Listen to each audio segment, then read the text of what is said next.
cuando yo pago por desempeño a los profesores. Entonces acá el agente es el profesor. ¿Ya?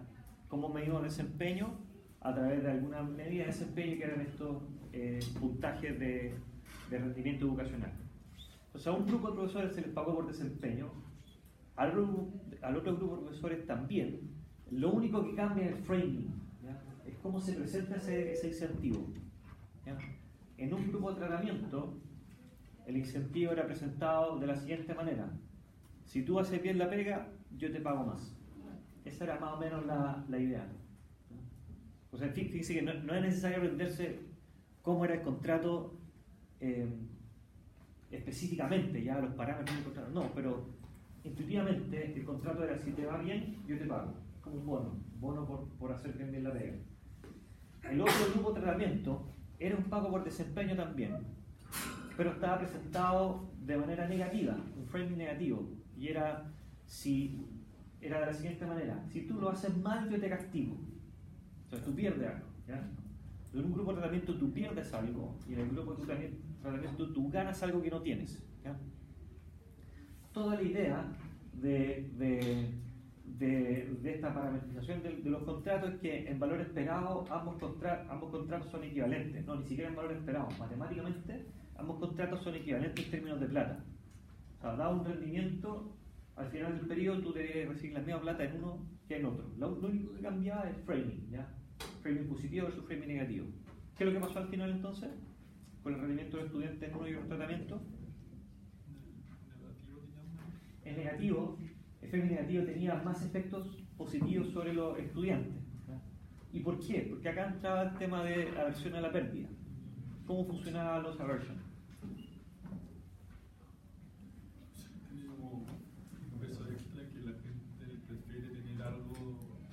Perder algo que tenga, por mucho que la otra opción sea mejor. Exactamente. Entonces, a mí me importa más, o mi utilidad cambia mucho más cuando pierdo algo que cuando gano algo. O sea, acuérdense los experimentos que hicimos de los chocolates y las tazas de café. Entonces. Pero a mí me importa más perder algo que ganar algo, ¿ya? Entonces, en este experimento que tenía un framing negativo, a mí me iban a quitar plata si que lo hago mal. Entonces, obviamente, yo reacciono mucho más, hago mucho mejor la pega. Entonces, el comente iba a eso, el comente iba a que el combinar pago por desempeño, estoy citando textualmente, el combinar pago por desempeño, hay un pago por desempeño, pero con loss aversion, entonces eso puede generar efectos mucho más grandes que simplemente el pago por desempeño. Por ahí va la cosa. Entonces, el comente es verdadero por todas estas razones. Bueno, lo de siempre, ¿cierto? Que lo he mencionado. A mí no me importa si la pregunta es que es verdadero, falso, incierto en general. Uno siempre puede inventar cualquier historia para que la respuesta sea depende, ¿cierto? O sea, eso en economía eso siempre es cierto, pero lo que me interesa es el argumento.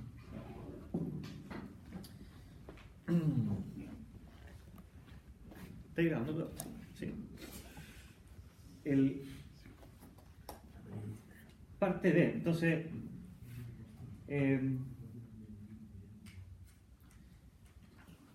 abre comillas, el estudio de Muralidharan y coautor 2011 es un claro ejemplo de cómo el problema de alineamiento en una medida de desempeño puede generar efectos perversos. ¿Ya? Entonces, de nuevo, acordarse cuál era el paper, de qué es lo que hace, etc. Ahora déjenme relacionarlo un poco con el comente A. ¿Ya? El comente A, un grupo de tratamiento tenía un pago por desempeño que tenía este framing positivo que finalmente no tenía efectos sobre los niños. ¿Ya? En este paper del comente B, lo que tenían que haberse acordado era que sí hay efectos positivos sobre los niños de un programa más o menos similar. ¿Ya? Todo esto te dice, y más allá de las preguntas, todo esto te dice que el pago por desempeño no siempre debiera funcionar, ya depende del contexto, depende de varias cosas que hemos visto a lo largo del curso, y en particular depende de qué tan buena es la medida que yo uso para medir desempeño.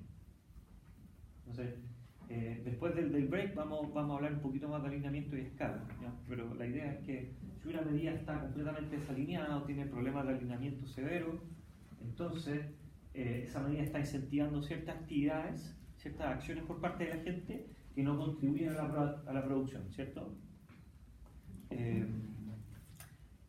Entonces, el resultado, ¿cierto?, la efectividad de un programa del tipo pago por desempeño va a depender de la medida de desempeño.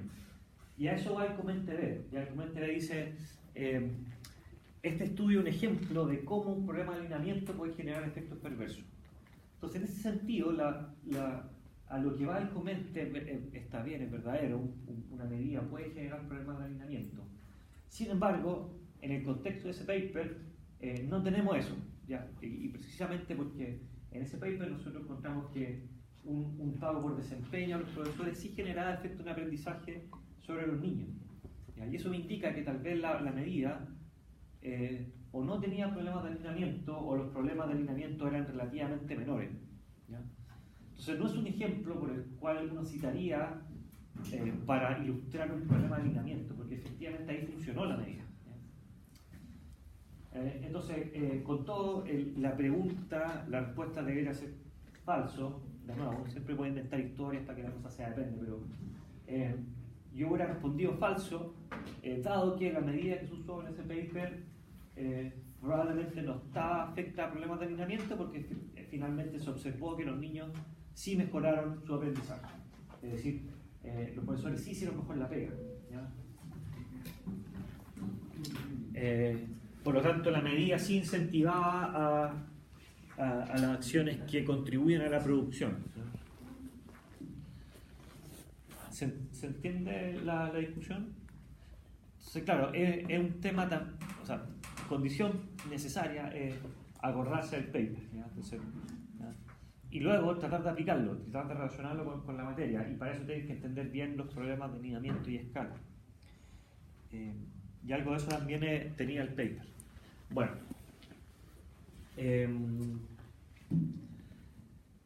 el Comente C, y el Comente C se lo leo primero. Entonces dice Pepita, y me disculpo por no tener mucha creatividad en los nombres, trato de optimizar tiempo.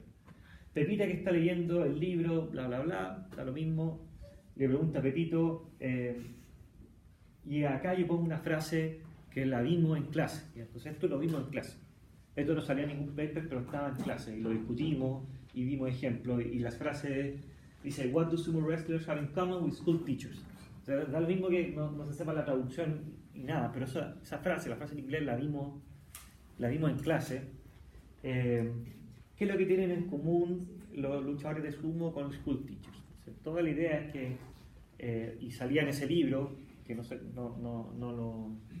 que lo mencioné también, pero toda la idea era que obviamente un luchador de sumo con un profesor de escuela no tiene nada en común.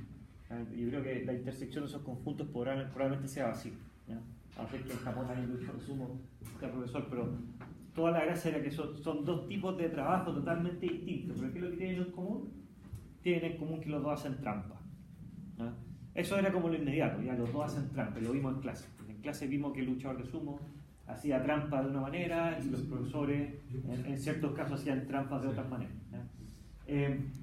Ahora, en términos técnicos, usando nuestro lenguaje, ambos profesiones, ambos son dos tipos de agentes a los cuales se les mide por desempeño con medidas que son muy imperfectas, ¿ya?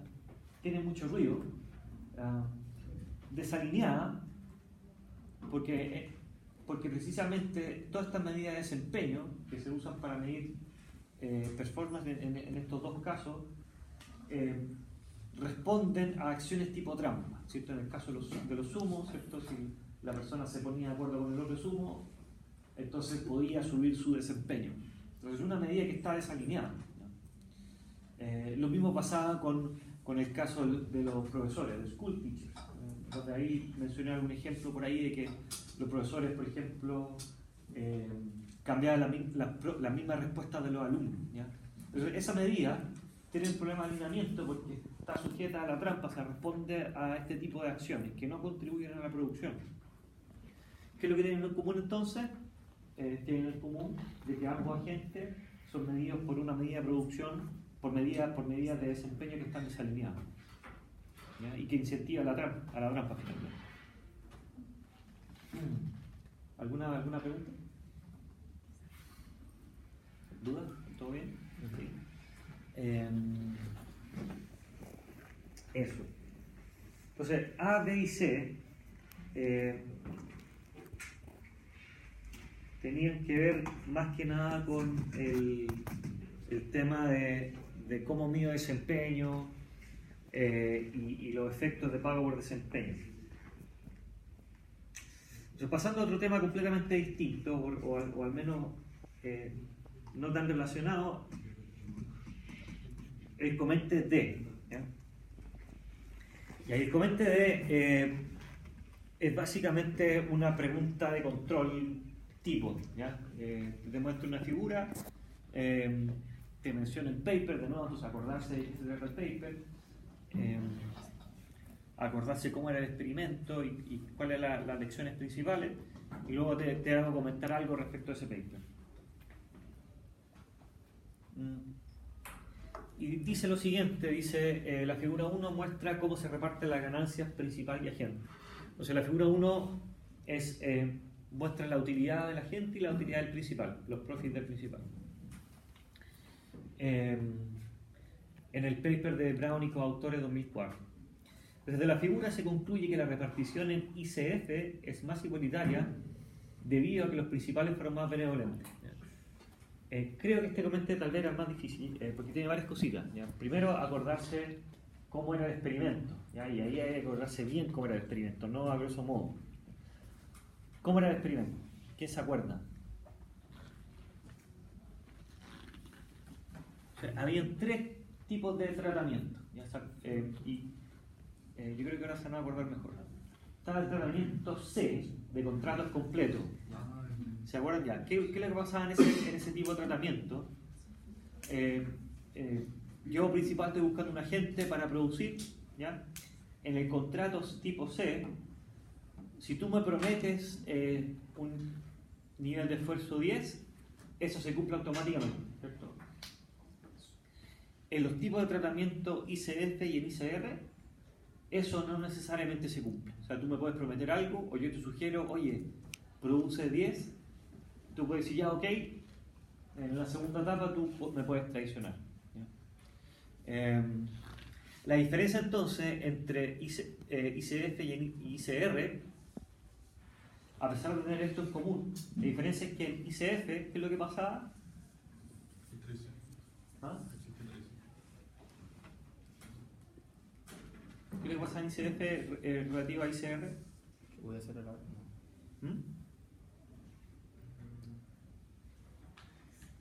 ¿Cuál era la diferencia entre los dos?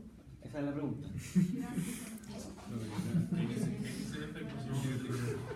Los dos.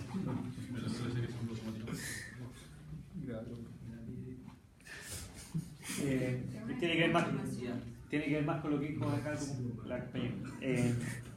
En ICF, recuerden que este experimento uno hacía ciertas ofertas para producir con algún agente en varios periodos. ¿Ya? En ICF, una vez que por ejemplo yo y tú estuvimos en producción, yo sé tu número de identificación. Suponte tú que yo ahora quiero trabajar de nuevo contigo, yo busco tu número de ID y te llamo de nuevo y te ofrezco un contrato. ¿Ya? Ese es el ICF. Entonces ahí está la posibilidad de que interactuemos varias veces a través de yo buscar este número de identificación. En ICR no está esa opción porque tu número de identificación en cada ronda se cambia aleatoriamente, se desordena. Entonces yo no te puedo buscar nuevamente. Entonces en ICF está la opción, o al menos el potencial de formar una relación de largo plazo. En ICR no está esa opción, se descarta. ¿Ya? Entonces ahora pensemos en cómo se reparten las ganancias, cómo son las utilidades de principal versus agente. ¿Ya? Y pensemos en el caso de los contratos completos. ¿Ya? Cuando los contratos son completos, y acá volvemos a las primeras clases, como yo diseño un contrato, yo maximizo mis profits condicional a dejarte indiferente, tú como agente. O sea, yo al menos te ofrezco un sueldo para dejarte indiferente y tal vez un epsilon para que aceptes trabajar conmigo. Pero eso implica que tu utilidad va a ser baja, muy baja, ¿cierto? Y mis profits van a ser altos. Y acá no hay posibilidad de que tú me traiciones porque si tú aceptas trabajar conmigo, lo que tú prometiste se cumple automáticamente. Porque el contrato es completo. Por lo tanto, ustedes ven la figura, están viendo la figurita por ahí, la pauta. En la figura, la utilidad de la empresa es muy alta, la utilidad del trabajador es muy baja. O sea, las rentas de la producción se reparten de manera desigual, muy desigual. Bueno, ¿qué pasa cuando los contratos son incompletos? ¿Ya? ¿Y qué pasa en el caso del ICF? ¿Ya? El ICF cuando yo podía establecer una relación de largo plazo. ¿Ya? Ahí, ¿qué es lo que entra a jugar? ¿Cuál es lo principal acá? Hay una palabra clave que es reciprocidad. ¿Ya? Y entra todo el tema de que si el principal cree que la gente son recíprocos o no. Entonces, si yo creo que tú eres recíproco, yo te ofrezco un sueldo alto para que tú me entregues un nivel de esfuerzo alto también. A su vez, ¿cierto? Un sueldo alto también disciplina a la gente egoísta, porque la gente egoísta van a tomar este sueldo alto como una señal de que a futuro van a haber renta alta si es que seguimos cooperando. Pero la única opción de seguir cooperando es que la gente egoísta no me traicione, porque si me traiciona yo lo despido en el próximo periodo. Entonces, un sueldo alto hace reaccionar positivamente a los agentes recíprocos y de alguna forma disciplina a los agentes egoístas para no revelar su tipo. ¿Ya? Entonces, ese mecanismo lo tienen que tener bien claro. Lo discutimos varias veces en clase y está pero de esa manera, entonces, volviendo al punto, de esa manera, el sueldo es relativamente alto. El sueldo alto, la utilidad de la gente alta también, pero el sueldo alto es a expensas de la utilidad del principal, ¿cierto? Yo como principal sacrifico un poco de ganancias para subir el sueldo de la gente. Entonces, de esa manera las ganancias se reparten de manera más igual. Eso explica por qué en la figura las ganancias en ICF se reparten bastante similar entre agente principal y caso contrario ocurre en caso de los contratos completos. Yo te dejo indiferente, tu nivel de utilidad es muy baja y mi profit es máximo. Ahora, bueno, ese es todo el mecanismo y por eso encuentro que el comentario era complejo porque en el fondo tenías que haber tenido bien claro todo esto. Y lo que te preguntan ahora es de la figura se concluye que la repartición en ICF es más igualitaria debido a que los principales fueron más benevolentes. Entonces, básicamente lo que dice es que la figura es como es porque los principales fueron benevolentes. Ahora, esto es también un poquito engañoso, yo puse la palabra benevolente a propósito porque ¿qué significa benevolente? Hay un concepto que lo vimos en clase, ¿ya?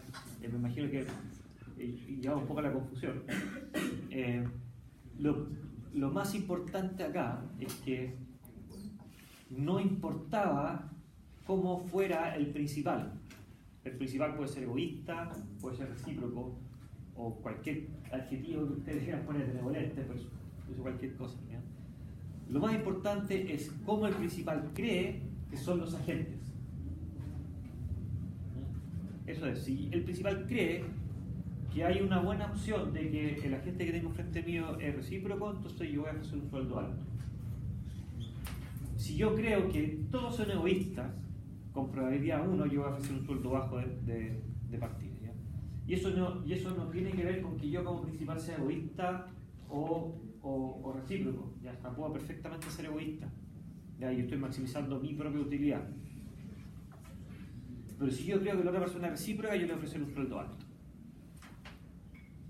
Entonces, el comente es falso, ¿ya? No importa cómo sea el principal, depende de la creencia respecto de cómo que tenga el principal sobre la condición de los agentes. Si los agentes son recíprocos, en general los sueldos van a ser más altos, y si son más altos, las ganancias se van a repartir más equitativamente. Entonces, ¿cómo llegas a saber si es que la persona, como en la vida normal, ¿cómo cuando le quiero contratar a alguien, cómo voy a saber si esta persona es egoísta o recíproca? ¿Cómo voy a identificar eso? En principio no. No, es una buena pregunta. Esto es todo un análisis teórico y entiendo tu punto que es súper abstracto, ¿ya?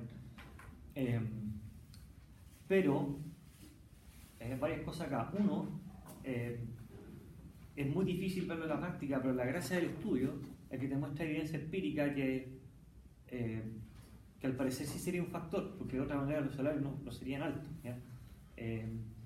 Y pensando tal vez en ese estudio y en el contexto del experimento, y después pensemos en la vida real, ¿ya? En el contexto del experimento, el principal que está sentado frente a un computador tampoco sabe que la otra persona es recíproca o no. Lo que él tiene en su cabeza es que a lo mejor es una probabilidad, ¿ok? Una noción vaga de si acaso él responde bien o mal, ¿ya? En la vida práctica nadie está pensando, oye, esta persona es recíproca o no, ¿ya? Tal vez no sé, ¿ya? O sea, está la noción, y esto habría que verlo empíricamente, pero al menos mi evidencia anecdótica totalmente, está la noción de que hay gente que pone sueldo simplemente porque es una cuestión de que yo quiero que la persona se sienta bien, ¿okay? Que esté bien con su sueldo, un sueldo justo, ¿ya?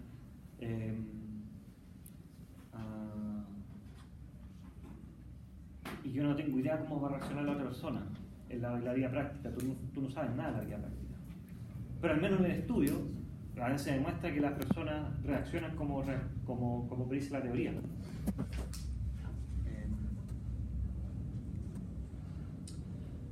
Ahora, ¿cómo en la vida práctica uno podría acercarse a eso?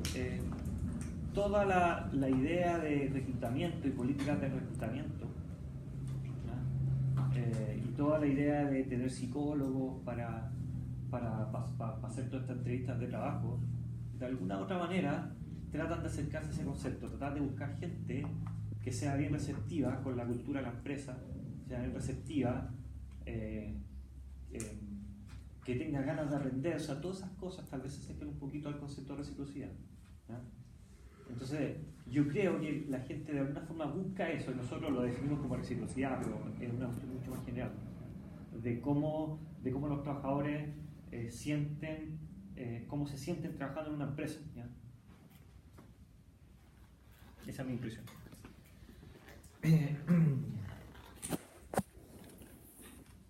Bueno, y a todo esto claramente tiene implicancia en la discusión hoy en día, ¿no? En Chile. Tal vez un salario mínimo un poquito más alto no necesariamente tan mal. Bien, esa es el comentario de. Ahora, la siguiente pregunta tiene que ver con la otra parte de todo esto de incentivo psicológico. Entonces, en el curso hemos visto incentivos monetarios y hemos visto más el rol de la psicología, esta reciprocidad, ya, que no tiene que ver tanto con incentivos monetarios, sino tiene que ver más como con cuestiones más inherentes al ser humano que regulan también comportamiento. Y la pregunta iba más al tema de normas sociales, ¿ya? Y ¿qué es lo que dice el comentario? Dice, la cultura de trabajo en Amazon enfatiza el trabajo duro y la competitividad.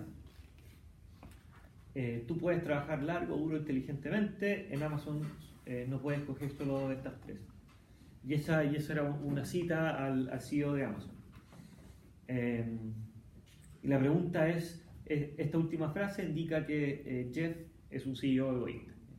Entonces, la respuesta, de hecho, se la di en la primera frase, ¿ya? La primera frase dice, la cultura de trabajo en Amazon enfatiza el trabajo duro y la competitividad. Y la respuesta iba precisamente a la cultura, ¿ya? O sea, pensemos un poquito en la materia, en lo que vimos en clase. Nosotros vimos una parte de normas sociales, ¿ya? Y acá lo vimos discutiendo este experimento en los jardines infantiles. ¿Se acuerdan del experimento? Y de hecho está en un comentario. Entonces, toda la idea que una norma social es también un incentivo, es una regla. Tenemos incentivos monetarios explícitos, pero también tenemos normas sociales que rigen comportamiento en la sociedad, pero dentro también en las organizaciones. Y nosotros vimos dos casos súper famosos de empresas que tienen distintas normas sociales o distintas culturas, ya entendiendo cultura como el conjunto de normas sociales, ¿ya? Está el caso de Google, y Google tiene una cultura organizacional que enfatiza el trabajo en equipo, la colaboración, la confianza mutua, ¿ya? Y hay toda una disposición de la infraestructura para incentivar eso, ¿ya? Pero todo eso está creando una cultura, un conjunto de normas sociales que obviamente rigen comportamiento, te restringen tu capacidad para comportarte de una u otra manera, ¿ya? Y luego vimos el caso de Amazon, y ya lo que el comente, el caso de Amazon es totalmente contrario. Si se acuerdan, lo vimos en clase, a la gente que viene en clase. Y de hecho hablamos de esa misma frase, ¿ya? Y la discutimos un poco. Y esto está en el contexto de normas sociales. Entonces lo que está tratando de hacer este CEO es crear o tratar de armar una cultura organizacional de competitividad, de trabajo duro en Amazon. Eso es lo que está tratando de hacer finalmente. O sea, en la práctica está tratando de imponer una norma social en su organización, como otra herramienta de política de incentivo, ¿ya? Entonces, la pregunta dice, esta última frase indica que Jeff es un CEO egoísta. Eso no tiene nada que ver, digamos, una frase que puse, digamos, que no va al punto. La frase indica que esta persona, Jeff, CEO de Amazon, da lo mismo, puede ser egoísta o recíproco, eso no importa. Lo que él está tratando de hacer es diseñar en ese sentido un paquete de incentivo óptimo dentro de su empresa, que incluye esta norma social de trabajar duro y ser competitivo y trabajar y quemarse las pestañas, etc. Entonces, respuesta, falso. La última frase indica que CEO simplemente está tratando de establecer un incentivo que viene dado por esta norma social, ¿ya? O cultura organizacional.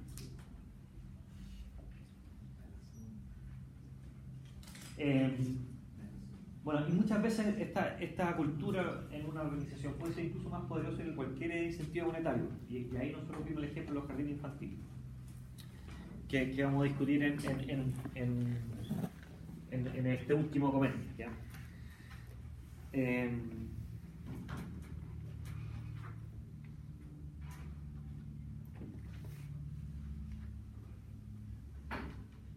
Ya.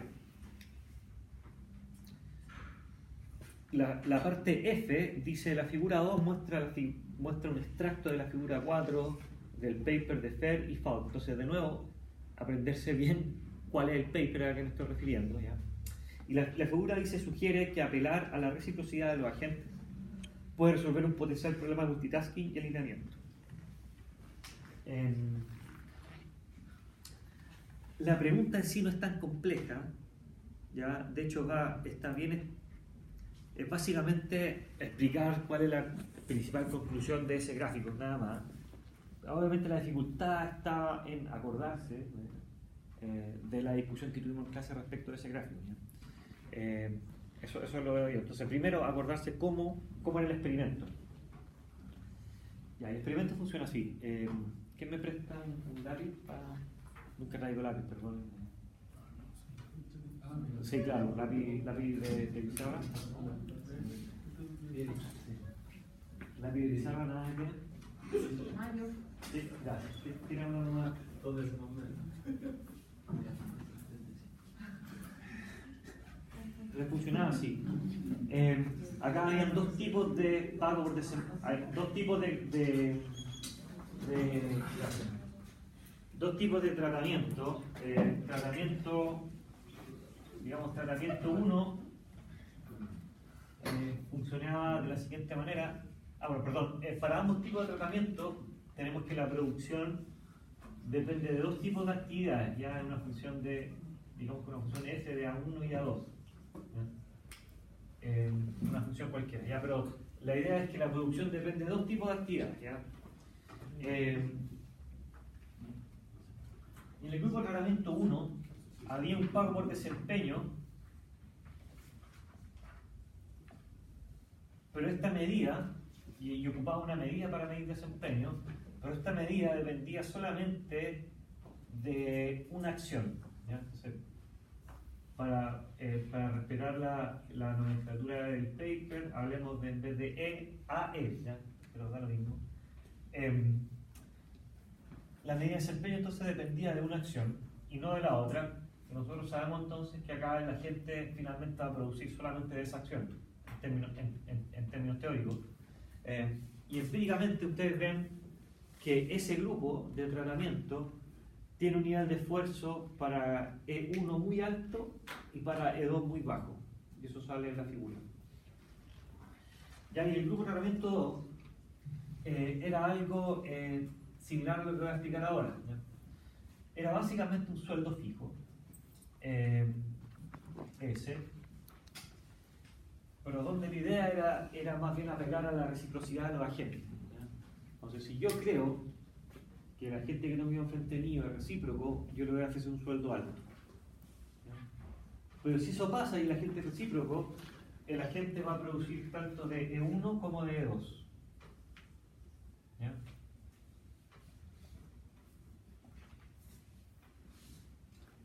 Porque de nuevo, el agente recíproco va a premiar, va a sentir que el salario es justo, entonces va a empujar en ambas direcciones, ¿ya?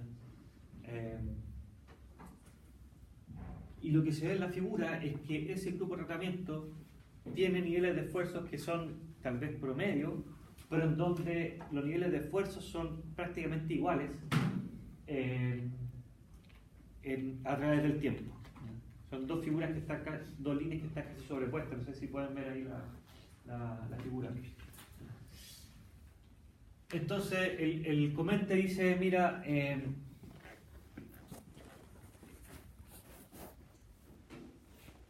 apelar a la reciprocidad de los agentes puede resolver un problema de multitasking y alineamiento. Y es verdadero, ¿ya? Al menos en este contexto. Cuando yo ofrezco solamente un sueldo fijo y digo, mira, te voy a ofrecer un sueldo alto porque yo creo que tú eres recíproco,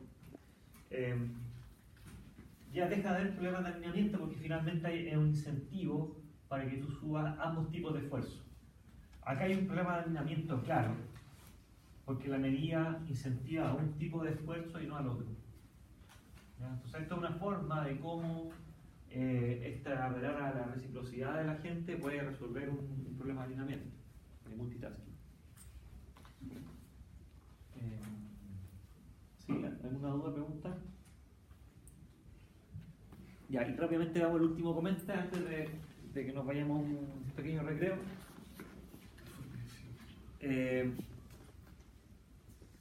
Y acá vuelvo al tema de los jardines infantiles. Entonces, en el experimento de los jardines infantiles, y esto lo discutimos bien harto en clase, muestra que el aumento de padres que llegan atrasados a buscar a sus hijos, ¿cierto?, al jardín infantil, se explica por la ausencia de un incentivo monetario. Entonces volvemos acá al tema de las normas sociales. ¿Cómo funcionaba? ¿Cuál era el contexto acá? La idea es que hay un conjunto de jardines infantiles, no recuerdo si era uno o eran varios, no importa mucho, en donde se ve que hay una cierta frecuencia que muestra que los padres llegan atrasados a buscar a los hijos, y eso es un problema. Entonces, ¿qué se decía? Mira, dicen, para tratar de bajar esa frecuencia vamos a imponer un incentivo monetario, un castigo, de hecho, en donde cada vez que tú llegas atrasado te cobran una multa por llegar atrasado. En esa línea iba un poco la idea del experimento, ¿ya? ¿Qué resultó de eso? Cuando yo impongo la multa, ¿qué es lo que pasó al final? Los papás se demoraban más, ¿cierto? ¿Cómo se explica esa cuestión? Porque en el fondo uno dice, mira, los incentivos monetarios deberían ir, al menos deberían funcionar, pero deberían ir en la dirección correcta. Y acá, ¿cierto?, el signo del efecto es totalmente distinto al que uno hubiera esperado. ¿Cómo se explica esto? Se explica de la siguiente manera. Antes de la multa existía una norma social que decía es muy malo que tú llegues a buscar a tu niño al jardín tarde. Eso es malo. Y esa es la norma social. Eso es lo que está implícito en este grupo de individuos, ¿ya? Pero ¿qué pasa cuando yo impongo la multa? ¿Qué pasa con esa norma social? Desaparece. Exactamente. Entonces, porque ¿cuál es el raciocinio? Yo impongo esta multa, entonces ahora yo pienso, mira, yo puedo llegar atrasado a buscar a mi niño perfectamente, solamente que tengo que pagar por hacerlo. Yo compro por el derecho a buscar a mi hijo atrasado. Y está bien porque yo lo estoy comprando. Entonces este incentivo monetario está en contraposición con la norma social, la paga, ¿cierto? La cancela, impone este incentivo monetario que no es lo suficientemente fuerte como lo era la norma social y finalmente termina pasando de que los papás al final llegan más atrasados a buscar. Bien. ¿Alguna duda, pregunta? Bueno, fue bueno que hayamos discutido un poquito más de esta parte de norma social y cultura. ¿Ya?